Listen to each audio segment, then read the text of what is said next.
Oi, gente, tudo bem com vocês? Bom, então para dar continuidade ao conteúdo de inervação de cabeça e pescoço, hoje eu vou vir falar para vocês sobre esse danado aqui, o sétimo par de nervo craniano. A gente vai tentar entender nessa aula quais que seriam os seus principais aspectos anatômicos, de onde que ele sai, para onde que ele vai, entender todo esse percurso que ele faz, entender se há uma principal ou se existem várias ramificações desse nervo e, por último, entender a sua principal ou as suas principais funções que desempenha. E, é claro, tentar inserir todos esses conceitos numa aplicabilidade dentro, obviamente, da odontologia. Então, fiquem comigo que a gente tem muito o que aprender. Um abraço! Bom, pessoal, então o nervo que eu me refiro é o nervo facial. Nessa aula, então, a gente vai aprender um pouco mais sobre as suas características anatômicas e as suas principais funções que ele vai desempenhar. Então, o nervo facial ele se enquadra como sendo o sétimo par de nervo craniano, entre os 12 pares de nervo craniano, com a sua origem no tronco encefálico, especificamente falando no sulco bulbopontino. Numa imagem mais detalhada, e de acordo com que a literatura classifica o nervo facial, ele é denominado como um nervo misto. O que significa isso? E olhando novamente a imagem. Significa, através dessa imagem, que a gente tem dois feixes, dois núcleos ou duas raízes. Uma raiz um pouco maior e uma raiz um pouco menor. Uma raiz motora, representando, segundo a literatura, 80% das suas funções, e uma raiz sensitiva, representando o restante dessa porcentagem. Então, é a presença dessas duas raízes, desses dois núcleos, que faz com que o nervo facial ele tenha uma das suas classificações como sendo um nervo misto. Numa visão mais detalhada, a gente consegue observar aqui todo o trajeto que o nervo facial ele vai fazer, saindo de uma porção intracraniana, e até mesmo aqui a gente consegue visualizar o nervo trigêmeo, penetrando numa estrutura óssea, passando por um canal que é chamado de canal facial, e esse canal facial ele está localizado na porção petrosa do osso temporal, e a partir do momento onde que ele penetra nesse tecido ósseo, ele já apresenta uma dilatação que é denominada de gânglio geniculado. E a partir desse gânglio geniculado, ele já emite um ramo, uma ramificação, que vai receber o nome de nervo petroso maior, que posteriormente a gente vai ver a sua função. Continuando o seu trajeto pelo canal facial, ele emite um outro ramo, um ramo chamado nervo corda do tímpano, que também posteriormente a gente vai ver qual o papel que esse nervo vai desempenhar. E a sua exteriorização se dá através de um forame chamado de forame estilomastóide, um forame localizado entre o processo estiloide e o processo mastoide do osso temporal.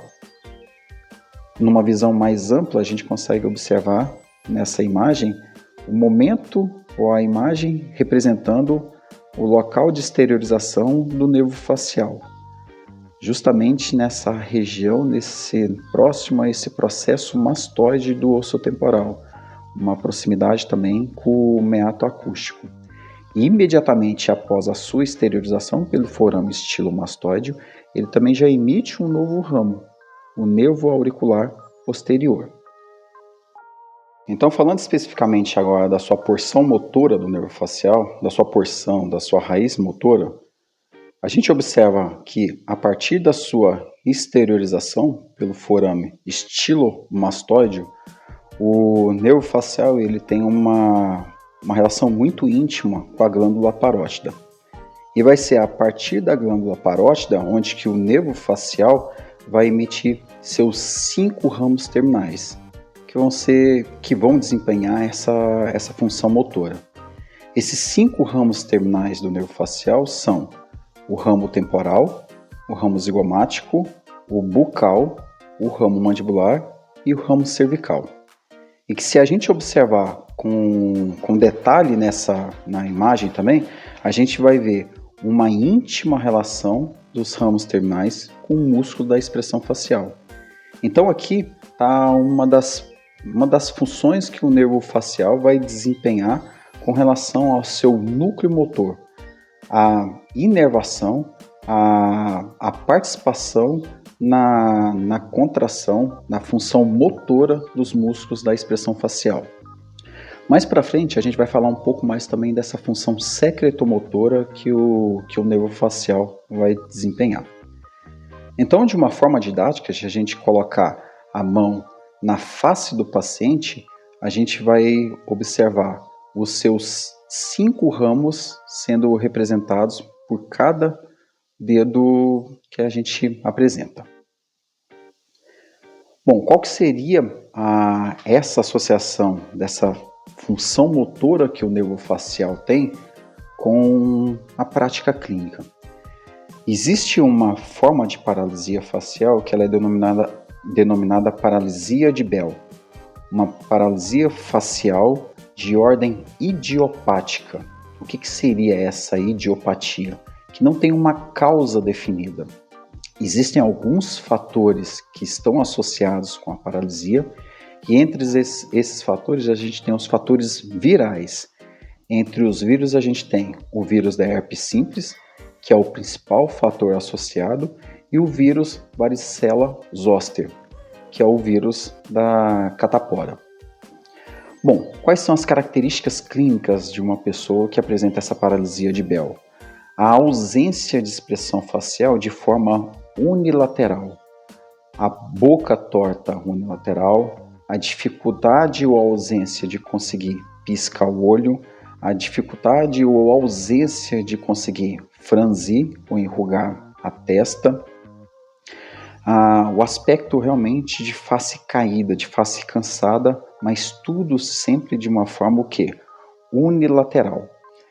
É interessante a gente pontuar que não é a única forma de paralisia facial que pode apresentar. A gente tem outras formas de paralisia causada por diversos outros fatores, traumas, a presença de tumores, por exemplo, na região de parótida, tumores benignos ou tumores malignos, e eventualmente a necessidade de remoção desses tumores associados com a glândula parótida pode eventualmente trazer como sequelas, como consequências da cirurgia de sua remoção, o dano ou alguma lesão em algum desses ramos terminais do nervo facial e o paciente apresentar alguma sequela motora. Mas especificamente quando a gente fala da paralisia de Bell, 70% a 80% dos casos acaba regredindo de forma natural. Um outro ponto que é importante frisar que a paralisia de Bell é considerada uma paralisia periférica, diferente, por exemplo, de uma paralisia que é considerada uma paralisia central, por exemplo, o AVC. O que poderia diferenciar um AVC de uma paralisia periférica, uma paralisia de Bell? A capacidade na paralisia central, o paciente, quando ele apresenta um quadro de AVC, ele consegue enrugar a testa, ele consegue piscar os olhos. Coisa que numa paralisia periférica, e a gente falando aqui da paralisia de Bell, esse paciente ele não vai ter essa facilidade. O diagnóstico, muitas vezes, da paralisia de Bell ele é feito clinicamente, e a forma de tratar, muitas vezes, por se tratar de um processo inflamatório, de um processo de inchaço, muitas vezes, dessa porção dessa estrutura nervosa, o tratamento muitas vezes ele pode ser feito com o uso de corticoide.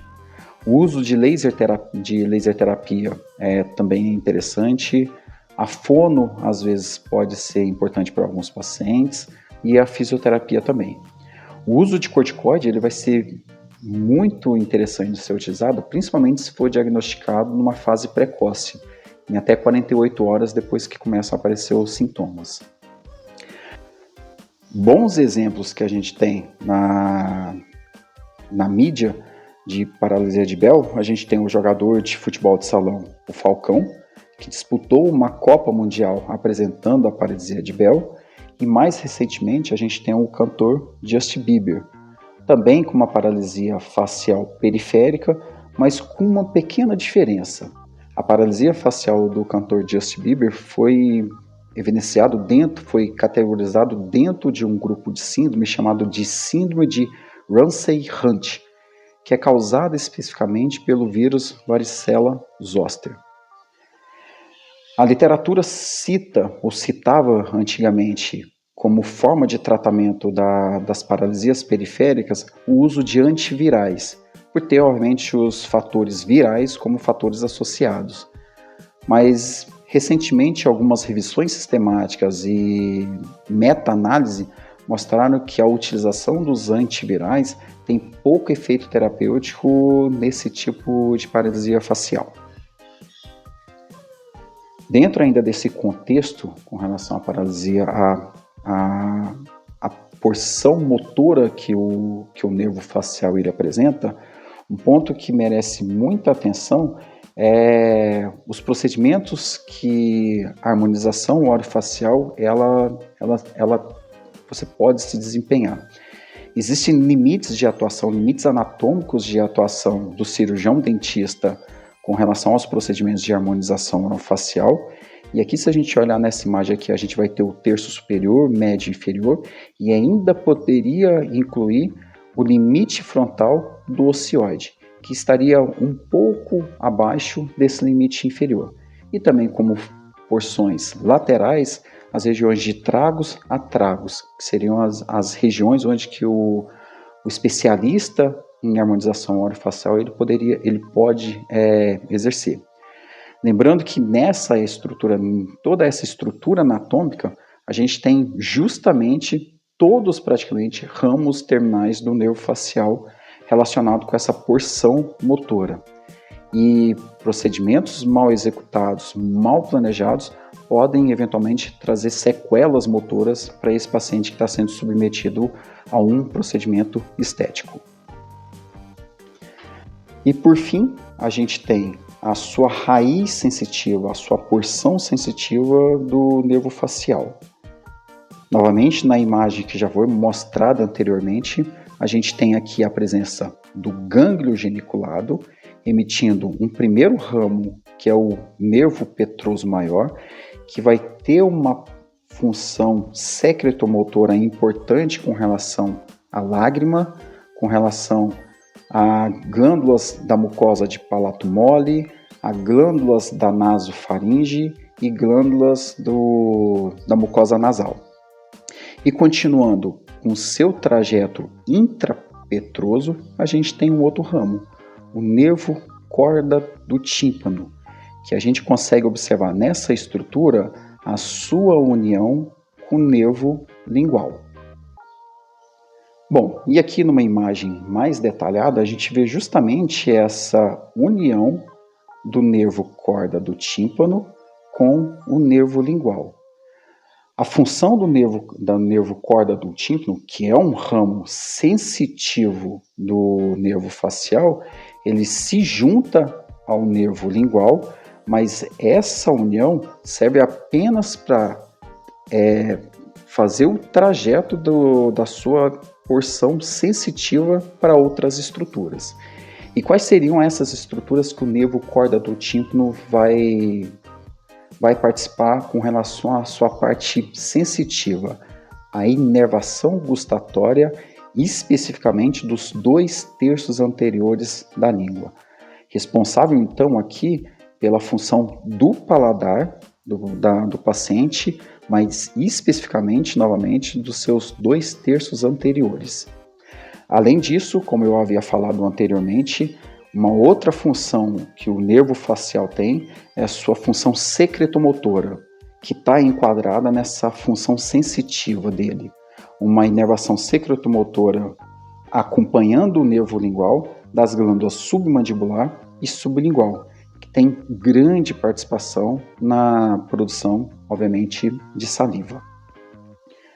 Bom, aqui a gente poderia fazer um grande questionamento. Se os 2/3 anteriores é inervado e é sensibilizado com relação a essa função do paladar pelo nervo corda do tímpano, quem vai ser responsável pela inervação do terço posterior da língua? E aí, como resposta, a gente tem um outro par de nervo craniano, o nervo glossofaríngeo, o 9º par de nervo craniano, localizado também na região da ponte encefálica, onde que esse nervo glossofaríngeo vai ter uma relação muito grande, como o próprio nome indica, com relação à língua e à faringe. O glossofaríngeo ele também tem fibras motoras, que vai ser responsável pela inervação do músculo estirofaríngeo, que tem uma importância muito grande em fazer a retração e a elevação da língua, e com relação às suas fibras sensitivas, vai inervar, vai sensibilizar a raiz da língua, aquele terço posterior da língua. E aí, praticamente, a gente fecha realmente a função palatável, vamos dizer assim, da língua. Os 2/3 anteriores com o nervo corda do tímpano e o terço posterior com o nervo glossofaríngeo. Essa função sensitiva também que o nervo glossofaríngeo tem, ele é importante também para o estímulo do vômito e o estímulo também da deglutição. Além disso, também faz a parte sensitiva também na região de faringe. A gente tem, dentro desses 2 nervos que eu acabei de citar para vocês, a função sensitiva, a função do paladar, e agora quem que seria responsável pela motricidade da língua? Novamente agora um outro par de nervo craniano, o 12º par de nervo craniano, que é o nervo hipoglosso. Um nervo que faz a inervação da musculatura intrínseca e extrínseca da língua e que vai ser responsável por toda a motricidade da língua. Um nervo que sai da região do sulco lateral do bulbo, percorre, exterioriza através do canal hipoglosso e que vai fazer entre as inervações toda essa inervação da musculatura intrínseca e extrínseca da língua. É isso, gente. Espero que tenham gostado do conteúdo. Se ficou alguma dúvida, entre em contato comigo e vamos que vamos. Um abraço.